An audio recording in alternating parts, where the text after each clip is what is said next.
Welcome back to the morning show here on Arise News. On Thursday, the Independent Electoral Commission, INEC, inaugurated a committee on National Collation Center appointing INEC National Commissioner Amina Zakari as the chairperson. Some of the opposition political parties, including the People's Democratic Party, have rejected the appointment of Zakari as the chairperson of the committee, claiming that she is President Muhammadu Buhari's niece and should therefore not be one of the key players, no matter the capacity, during the upcoming elections. Joining us now to speak on this and several headline issues in relation to the upcoming elections is Alhaji Buba Galadima, spokesperson of the Atiku Campaign organization. Good morning, Alhaji. Thank you for joining us. First of all, I noticed that you're wearing an APC shirt. Would you care to clarify the position, seeing as you're Atiku Campaign spokesman and you're wearing an APC shirt? Well, Ijeoma, I want to tell you that I'm a bona fide member of the APC, not only a bona fide, the authentic national chairman of the reformed All Progressives Congress. And those ones that you see are only usurpers whose elections are being challenged in a court of law. As you know, I'm a member of the Board of Trustees of the APC and a member of its national caucus. Of course, one of the 9 signatories that formed the APC. So, but we have a memorandum of understanding with the PDP and other 60 political parties to really work together and bring about a change of government in Nigeria through the ballot box. And I'm the Deputy National Chairman of the Coalition of United Political Parties, as well as the Chairman of the RAPC. All right, Alhaji Galadima. Of course, one of the spokesmen of the Atiku Presidential Campaign Organization. Alhaji Galadima, now, as we're actually moving on, you've actually said you are one of the founder members of the APC, but yet you're supporting your rival. And as a matter of fact, not just supporting, you're actually helping push his agenda to become president. Is that not bordering on anti-party activities or a little bit of confusion here on your own part? Because you seem to be saying you are with the APC, but yet you are with the Atiku Campaign Organization. What is the case? What's really the case? And what's really going on here? What that goes to tell me is that you are not a lawyer, nor are you a politician or a Democrat. Every Nigerian, irrespective of political party, affiliation, religion, or ethnic identity, has got the right to support any candidate of his choice. And that is also allowed by the Electoral Law 2010. Therefore, it wouldn't be an anti-party activities. If I'm doing anti-party activities, let the APC speak for themselves and try to take me to court or sack me or dismiss me or whatever they ought to do. Alhaji Galadima, you just mentioned that you're one of the spokespersons of the Atiku Campaign, which has been an issue recently, and there has been no serious clarification. There seems to be a lot of spokesperson for the Atiku Campaign. What exactly is going on? Why do you have so many spokespersons for the campaign? Well, the more the merrier, as you know, Ijeoma, and we are 8 for now. We hope we could be more than that, because as I'm appearing on Arise TV today, somebody else may be appearing on another television. So you see that a concurrent of ideas will be built up, and we will be shooting from all angles and from all directions, instead of only one man, because 2 heads are better than 1. Alhaji Galadima, can we have your comments on the appointment of Amina Zakari as the head of INEC's Collation Committee? Well, let me say that I know Hajia Amina Zakari for a long time, a very gentle, unassuming lady with impeccable family background, and I'm just not happy that the INEC and the government or her relations in government are trying to drag the good name of her family and that of herself into the mud. If I were her, I wouldn't have accepted such a sensitive appointment. because the whole issue is the issue of perception. Everybody believes that she is so close to the president through marriage and whatnot. Therefore, whatever she does, if it becomes contrary to the people's thinking, it will be misread. And as you know, that Hajia Amina Zakari was one of the people that was left behind by the Jega Electoral Commission team. And she was appointed acting chairman of INEC. And there was a huge uproar by Nigerians that she had some blood relations with the president. She can't be the chairman of INEC, even though that was the intention of Mr. President. He had to succumb to pressure and removed her, but still maintained her as his point person in INEC, or as his communication person, or as a bridge between his government and INEC.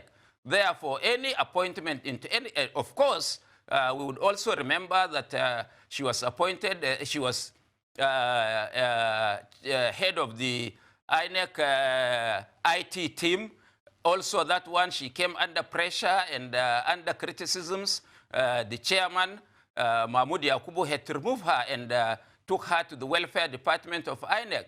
I thought she could have saved her name and her image and that of her family by remaining at the sidelines of INEC. But accepting this sensitive position, definitely it will not augur well for her name, for her image and that of her family, and also the credibility of the election. Nobody is going to accept any results being announced by Hajia Amina Zakari because of her relationship with a lot of people in government. So many of them, which I wouldn't really want to mention. And of course, her relationship with Mr. President. Therefore, this is the highest grade of insensitivity that was displayed by the chairman of INEC, Professor Mahmoud Yakubu, and also that of government. I expect Hajia Amina Zakari to respectively ease herself of this position. Alhaji, we are aware that political parties are meeting with the electoral umpire on Monday. But your party has held a press conference yesterday concerning this issue. The PDP seems to be making a lot of noise about this. Don't you think that the party of your candidate, has been making a lot of noise about this? Don't you think that this is an issue you should take up when you meet with the electoral umpire on Monday? Or is it that you do not have any confidence and faith in INEC? Well, Ijeoma, I want to first to correct you that we've not been making noise. We've been making issues. And it is not like making a mole out of, a hill out of a molehill. No. The issue is the reality on ground. And you can't wait because time is moving very, very fast, very, very fast. CAP will be meeting very soon and strategize and come out. Maybe I will suggest during CUPP meeting that Nigerians have to come out. The issue is not about PDP. The issue is about free, fair, credible, transparent, and level playing ground. With somebody like Hajia Amina Zakari as a head of the election, what do you call it, result, whatever. There is no level playing ground for other aspirants. I'm coming. And in the first place, it was wrong for INEC to make such an appointment because it has been a tradition of INEC. When I was the national secretary of the CPC and when I was one of the key figures of the AMPP, we attended meetings with INEC. And whenever such sensitive issues are about to be unfolded to the Nigerian public, INEC consults the political parties, put it before the political parties, and they have a consensus. In this case, because they are running to rig the election. This is why the president has deliberately refused to sign the Electoral Act, because he knows that Nigerians are not with him, Nigerians will not vote for him, therefore, he doesn't want to use of technology to make sure that the elections are credible. Therefore, this is also part of the game to rig the election, because you have to have somebody very close to him that would be receiving results from the field and announcing them to the public. And of course, you know, the president will soon tell us that, or the APC would soon tell us that if we are not satisfied, we can go to court. If we are not satisfied with the results, after they might have declared themselves, we can go to court. Or if we come out to show anger and demonstrate, they can deploy security forces to kill as many people as they can. Just take, for example, Ijeoma, that people are being killed in Zamfara. People are being killed in Maiduguri, in Borno State. You cannot walk 3 kilometers outside Maiduguri town without an escort. But the police have got enough numbers of policemen to deploy to Senator Dino Melaye's house for over 1 week. Those number of police should have been deployed to a local government to save lives and properties of people in Zamfara State, or even on the roads to Abuja to stop kidnapping. But look at what is happening. These guys, you can't just wait. You can't just trust them. Therefore, whatever they do, you have to react immediately and tell the world. I was on a television program and said that the president was booed during budget presentation in the National Assembly because 90% of what the president was saying was untrue. Therefore, and people were booing him. That is parliamentary democracy. Those are things that are done on the floors of every every assembly in the whole world. But I came on the television to tell the world that they are already, the president's men were already compiling lists of people they are going to detain, they are going to incarcerate, and deal with. So as I said, I have been proved right. Now they have cycled the Senator Dino Melaye's home for the last 1 week. A whole battalion of police doing that instead of going to secure the lives and properties of Nigerians that are being attacked by bandits all over. All right, Alhaji Galadima, I must actually say, just for clarity, of course, I've got Adesua, I know you can see us. I've got Adesua on my left and Tundu on my right. Just for clarity's sake, and not each of us. But in the bid to actually press it further today, it seems very untrue, like you said, because I must say that the President Muhammadu Buhari, still has a lot of cult following, especially in the north and several parts of this country. So you saying that he doesn't have any more, he doesn't have that much support anymore might not turn out to be exactly true. And again, he has a massive advantage, and that's the advantage of incumbency. He is the incumbent president going into the elections on February 16th. Certainly that will count for a whole lot. Well, let me say that Adam Ashumale could not have described, couldn't have said better than what you have said, campaigning for his party. At least you are trying, that you are assisting them. But you know as a fact that we had to put pressure on the president to even release the list of his campaign structure. Before, they don't matter, they don't need anybody, they don't need any Nigerian. Nigerian people do not matter as far as the APC are concerned, because all that they are looking for is to rig the election. That is what stopped the president from signing the Electoral Act. And now he's adding salt to an injury by bringing somebody that is close to him to be announcing election results. That is unacceptable. It will affect you, it will affect Nigerians, it will affect democracy, and if anything happens in Nigeria, I don't think our neighbors would be able to contain the influx of Nigerians, 200 million people. Therefore, it is in your own interest, in the interest of every Nigerian, that all perceptions leading to a rigging of an election by the incumbent president will be ironed out peacefully and amicably and transparently. And I want to say that it is important for the world to know that these guys do not intend to conduct a free and fair election, because this appointment is only a follow-up to a build-up of what they want to do to rig the elections come February 16, 2019. We would not accept that. We would not accept that. We cannot sit idly and watch them bastardize and destroy our country. They should rather go.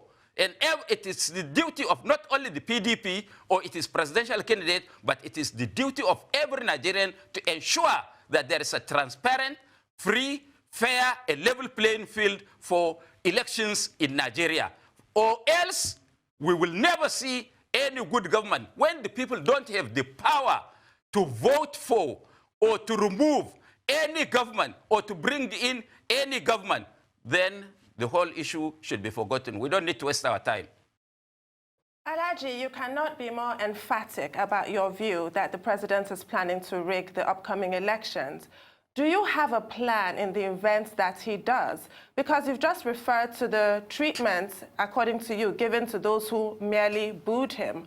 What will his reaction to you be, considering the vitriol you have directed at him, being a former friend and ally? What if he does rig the election and emerges as the president? What is your plan? Of course, I'm still a former friend. Ijeoma, I'm still a former friend. I'm still an ally because you see me wearing the RAPC, hold on, Ijeoma, RAPC vest. But we principally disagree on principles because when we were working with President Muhammadu Buhari from 2002 January to date, our idea is to build a strong institution, democratic institutions in Nigeria, such that nobody, irrespective of his class, creed, religion, ethnicity, or where he comes from, will be subjected to the same rules in the country. But what we see today is a complete diversion from our covenant with the Nigerian people, that the man is desperate. The APC are desperate. They have changed the Nigerian. They have stolen our commonwealth. They have used our money, our common money, to buy assets for themselves. They have enriched themselves. They are afraid to lose power. This is why they are desperate. They can do anything. They can arrest. They can incarcerate. They may even kill to remain in power. This is what we have to stand up and fight for right now before it becomes too late. These people will destroy the country. I am raising an alarm. They will destroy our country. They will destroy our country. They don't mean well for anybody. There is no single thing that this government led by General Muhammadu Buhari has done to alleviate the suffering of the common man. Nothing, nothing on the ground. Let them show. Go to your village, Ijeoma. Tell me if there is anything that was put by this government that is worth 1 million naira. Alhaji Galadima, again, this is Adesua speaking to you. I have with me my co-anchors, Aaron and Tundu. But you have raised alarm again and again and allegations again and again. Do you have evidence to substantiate these claims that the President Muhammadu Buhari-led administration plans to rig the 2019 election? What further evidence do you need when there is an electoral act that was put together by the Attorney General of the Federation with INEC, a National Assembly, and INEC that is supposed to implement that electoral law had not come out to tell Nigerians that there are certain elements or sections of the Electoral Act which they cannot implement, and the president refuses to sign that electoral law, which has taken all our shortcomings, inadequacies of election into consideration. What further evidence do you need? Okay, let me ask you, sorry, Aaron, let me jump in here. You also said Senator Dino Melaye has been incarcerated because he booed the president during budget presentation. Senator Melaye was not the only one who booed the president on that floor, but just for clarity's sake, the police says the senator has a case to answer. So for the last 3.5 years, they didn't know that he has a case to answer until now, when it is approaching election in which he is a candidate, and they want to take that seat by all means. And it's because they feel that Senator Dino Melaye is so close to Senator Bukola Saraki, the Senate President, whom they want to remove by all means before the elections. That is why they thought that by removing Senator Dino Melaye from the scene, the Senate president will now be vulnerable, and they can now torpedo him, or they can invade the National Assembly without people like Senator Dino Melaye and uproot him and throw him out of the National Assembly. This is unacceptable. We have seen through them. All right, Alhaji Buba Galadima, I must say that you've been making several inflammatory accusations without real evidence to actually back them, or concrete evidence to actually back them up. We've asked you questions about, for example, Senator Dino and several other key people. And you've also been one that said that the president does not have an ounce of integrity. And you said that if we go to Daura, for example, they've turned Daura to Dubai. Those were quotes from you. But do you have evidence to back out all these allegations you are actually making, or are they just mere figment of your own imagination? In the first place, I said even Adam Soshimale, the national chairman of the APC, wouldn't have been talking for the APC as you are doing. That is on record, and it's proved now from what you are telling me. I have said so, that nobody should talk to me about integrity. I hope you've heard about how Keystone Bank was acquired. I hope you also heard about how 9 Mobile or Atisalat was acquired. Acquired by who and with which fund? We know those who acquired these national assets or private assets were bankrupt before 2015. Can you mention names? And you had just hold on. Mention names and be specific. You had also seen that we brought photographs to show the GRA Daura and who owns those houses. Go and find out. If the president has integrity, what I expect of him is to ask EFCC to go and investigate how Keystone was acquired, how Etisalat was acquired, and by who, with which fund, and where did those people get the funds from. Therefore, it is not a pick and choose when you are fighting corruption. When you are building integrity, it has to be all-encompassing. And for us, charity should begin at home. When you are accusing other people that they are corrupt, they are this, they are that, start showing from yourself. Let the president look around him. Have the faces of those people around him changed since he became president? How did they acquire the money to build houses and mansions? Go to Kaduna, any plot that is offered for sale is being bought by one person or the other close to Mr. President. Alhaji Galadima, you cannot pick and choose when accusing people of corruption. This is true, but also your principal has had similar allegations leveled against him, specifically his conduct as the chairman of the National Council for Privatization during his sojourn as Vice President of Nigeria, where controversies arose about the way government enterprises were disposed of to his cronies, including AP, African Petroleum, to a Delta State businessman who was a close associate of Atiku Abubakar, and also the mismanagement of PTDF funds, the Petroleum Trust Development Fund, which was linked to the acquisition of Glow's GSM license. All of these were allegations against your principal. Would you care to address these? Well, correct. You said allegation. So you are right, Idioma, that it is an allegation. And you have also mentioned that his business his friends benefited from privatization. What you have failed to say is that whether Atiku benefited personally, whether Atiku has benefited from privatization.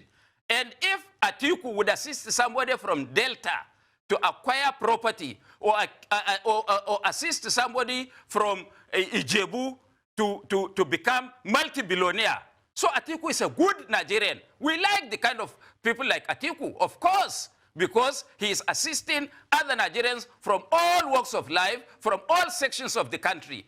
But there has never been any trace by anybody that would say that Atiku privatized any national asset to himself. And if that is the case, Buhari is in power, he is in charge of the police, he's in charge of the EFCC, he's in charge of the ICPC. Why don't they charge Atiku to court?